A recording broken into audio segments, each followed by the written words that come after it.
Sir, இன்னைக்கு வாழ்க்கை பயணம் சிறப்புற அமைய பின்பற்றப்பட வேண்டிய பாடல் தெய்வங்கள் எல்லாம் தோற்றே போகும் தந்தையின் அன்பின் முன்னே. இந்த பாடலை தான் சார் பின்பற்றணும். நான் ஏன் இந்த பாடலை சொல்றேன்னா, இந்த பாடல்ல உள்ள ஒவ்வொரு வரியும் வெறும் வரிகள் இல்லைங்க, தந்தையின் அன்பை உணர்ந்த ஒவ்வொரு மகனின் வழிகள் தாங்க இந்த பாடல். அதனால தான் இந்த பாடலை பின்பற்றணும்னு சொல்றேன். அம்மா நமக்கு உணவை ஊட்டுபார், அப்பா நமக்கு உலகையே காட்டுபார். அம்மா நாம் அமரம் அடி கொடுத்தவர், அப்பா நாம் உயர படி கொடுத்தவர். இன்னைக்கு நீங்க பிள்ளைகள்கிட்ட போயிட்டு பொதுவா நீ அம்மா செல்லமா அப்பா செல்லமான்னு கேட்டு பாருங்க, பெரும்பாலும் சொல்வார்கள் நான் அம்மா செல்லம்னு. அந்த அம்மாவுக்கும் ஒரு செல்லம் இருக்கிறாருங்க, அவர் தாங்க அப்பா.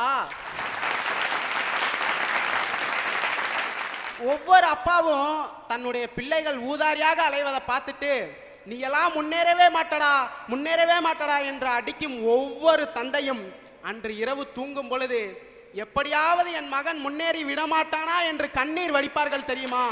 அங்கு இருக்குதுங்க தந்தையுடைய அன்பு. சார், நான் சின்ன வயசுல 3வது படிச்சுட்டு இருந்தேன், என் தம்பி 1வது படிச்சுட்டு இருந்தான். என் பாப்பாவுக்கு 3 வயசு இருக்கும். எங்கள் அப்பாவுக்கு ரொம்ப முடியலைன்னு ஆஸ்பத்திரியில் சேர்த்துருந்தாங்க. நான், என் தம்பி, என் பாப்பாலாம் 3 பேரும் கதறிக்கிட்டு அழுது போய் எங்கள் அப்பாவை பார்த்தோம். எங்கள் அப்பா எங்களை பார்த்தோட்டி தான் அப்படியே கண்ணீர் வடித்தார். நான் எங்கள் அப்பா பக்கத்தில் உட்காந்து, அப்பா நீ அழுவாதப்பா, உனக்கு எதுவும் ஆகாது, நீ பயப்படாமல் இருப்பான்னு கண்ணீரை தொடச்சி விட்டேன். எங்கள் அப்பா சொன்னார், சாமி நான் அழுவுறேனா எனக்கு எதுவும் ஆயிருமோன்னு நினச்சி பயந்து அழுவலடா, எனக்கு ஏதாச்சும் ஆயிருச்சுன்னா உங்கள் வாழ்க்கை கேள்விக்குரிய ஆயிருமேடான்னு அதை நினச்சி தாண்டா அழுவுறேன்னு சொன்னாருங்க. அப்படி மரண படுக்கையில் கூட ஒரு தந்தை கண்ணீர் வடிக்கிறார் என்று சொன்னால் அந்த கண்ணீர் மரணத்தை நினைத்து அல்ல, தன் பிள்ளைகளின் வருங்காலத்தை நினைத்து தான் சார் கண்ணீர் வடிப்பார்கள். நான் இன்னைக்கு திருச்சி சட்டக்கல்லூரில் 2nd இயர் படிச்சுட்டு இருக்கேன். எங்கள் அப்பா ஒரு கொத்தனார். நான் 6வதுல ஃபெயில் ஆகிட்டேன். அந்த ரேங்க் கார்டை எடுத்து வந்து எங்கள் அம்மாட்ட காட்டுறேன். எங்கள் அம்மா அந்த ரேங்க் கார்டை பார்த்தோட்டி அந்த அடி அடித்தாங்க. நான் இன்னமேட்டு எனக்கும் படிப்புக்கு ரொம்ப தூரம் போல, நான் இன்னமேட்டு வேலைக்கு போக வேண்டியதான்னு சொல்லிட்டு அழுதுட்டு மூலையில் உட்காந்துட்டேன். எங்கள் அப்பா ஒரு 8 மணி போல் அப்படியே காலை தாங்கி வச்சுட்டு வந்தார். வந்தோட்டி ஏன் சாமி அழுகுறன்னு கேட்டார். எங்கள் அம்மா அதுக்காங்களையும் அவனா முன்னேற போகிறான், எல்லா படத்துலையும் ஃபெயில் ஆகிட்டு வந்து நிற்கிறான்னு சொன்னாங்க. எங்கள் அப்பா எதுவுமே சொல்லலை. இங்கே வா சாமி உட்காருன்னாரு. அவரும் பக்கத்தில் உட்காந்து என் கையையும் காலையும் பாடுறா அப்படின்னாரு. எங்கள் அப்பாவோட அந்த கையையும் காலையும் பார்த்த அந்த ஒரு நொடி என் கண்ணில் கண்ணீர் வரலங்க, கண்ணீருக்கு பதிலாக ரத்தம் தாங்க வந்துச்சு. அந்த கையிலையும் காலிலையும் அங்கனைக்கு பொத்து ரத்தமாக ஊற்றுது, உடம்பெல்லாம் வெறும் சிமெண்டாக இருக்குது. எங்கள் அப்பா சொன்னார், நான் இன்னைக்கு பொழுதுனிக்கும் காங்கிரட்டில் நின்னனால கையும் காலும் பொத்து போச்சுடா, உடம்பெல்லாம் வெறும் சிமெண்டாக இருக்குது. இப்படியெல்லாம் நான் ஏன் தெரியுமா உழைக்கிறேன்? சின்ன வயசில் நம்ம ஊரில் இருந்த எல்லாரும் நல்லா படித்தாங்க, நான் மட்டும் ஒழுங்காக படிக்கலை. எங்கள் அப்பா அம்மா என்னை வேலைக்கு போன்னு அனுப்பிச்சி விட்டாங்க. அன்னைக்கு உழைக்க ஆரம்பித்தவன் தான் இன்னைக்கு வரைக்கும் உழைச்சிக்கிட்டே இருக்கேன். நீயாவது இந்த கஷ்டம் படக்கூடாதுன்னு உன்னைய படிக்க வச்சா இப்படி ஃபெயில் ஆகிட்டு வந்து நிற்கிறியடான்னு கண்ணீர் வடித்தாரு. அந்த கண்ணீரை பார்த்ததுக்கப்புறம் தான் எனக்குள்ள ஒரு வைராக்கியம் வந்துச்சு. இனிமே எங்கள் அப்பாவுக்காவாச்சும் படிப்பமேன்னு சொல்லி படித்தேன். எங்கள் அப்பாவை மட்டுமே மனசில் வச்சு படித்தேன். 10வதுல 460 மார்க்கும் 12வதுல 1066 மார்க்கும் எடுத்து எந்த ஊரில் எங்கள் அப்பா அடிமக்கோ அந்த ஊரில் தாங்க 10வதுலையும் சரி 12வதுலையும் சரி நான் தாங்க மொதல் மார்க்கு எடுத்து வந்து எங்கள் அப்பாட்ட அப்படியே காட்டினேன். ஆனந்த கண்ணீர் வடித்தார்.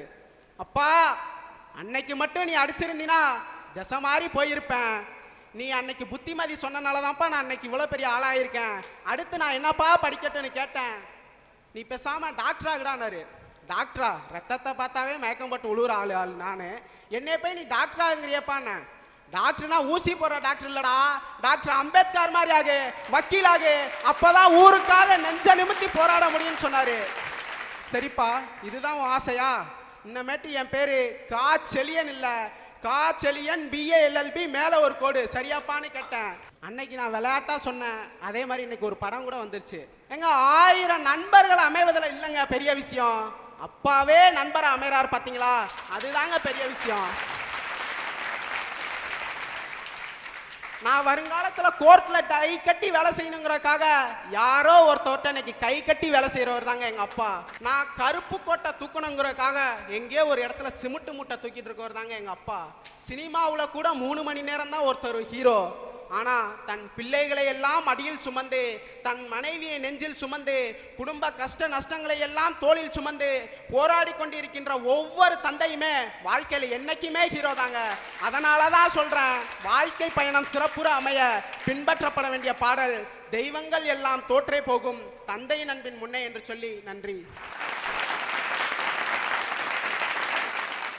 டாக்டர் அம்பேத்கர் இப்படிப்பட்ட படிப்பை படிச்சுட்டு கிரிமினலாவெல்லாம் யாருக்கு வேலை பார்க்கல. தன்னுடைய இன மக்களின் விடுதலைக்காகவும் தத்துவங்களையும் படித்து அவர் தனித்து விளங்கினார். அவர் மாதிரி வரணும்னு சொன்னது, அப்பா சொன்னதை மனசில் எடுத்துக்கிட்டு அது ஒரு ரிவெஞ்சாக எடுத்து அதை ஒரு அட்வென்ச்சராக மாற்றி இருக்காருன்னு சொன்னால் அவங்க அப்பாவை நம்ம பார்க்கணும்.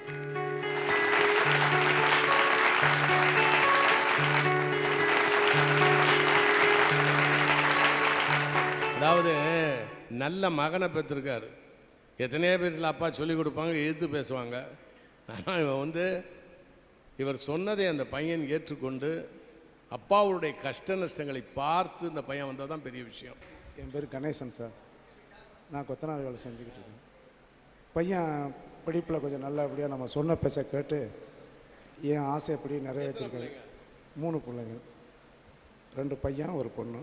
என்னால் சாதிக்க முடியலை ஒன்று கூடங்கிறத நான் நினச்சிட்டு என் பிள்ளை சாதிச்சிருக்கான்னு இன்றைக்கி பேசுகிறாங்கிறங்கும்போது நம்மளால் பேச முடியல.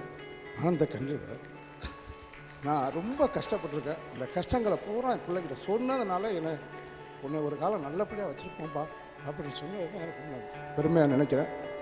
அந்த ஒரு நம்பிக்கைக்காக நான் காத்திருக்கேன். அந்த நம்பிக்கை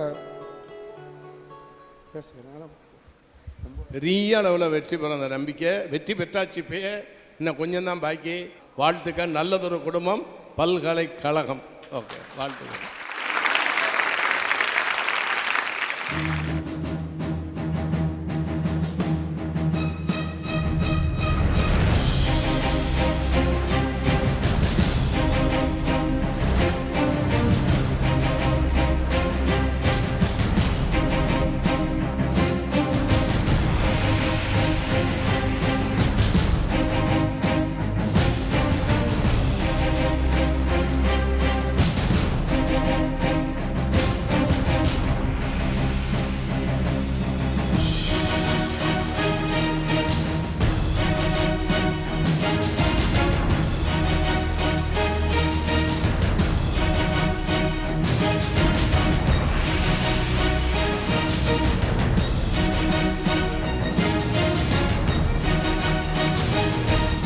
உங்க மேடை நிகழ்ச்சியை உங்கள் ஊரில் நடத்த வேண்டுமா? தொடர்புக்கு செல்லாஸ் பப்ளிசிட்டி, தஞ்சாவூர்.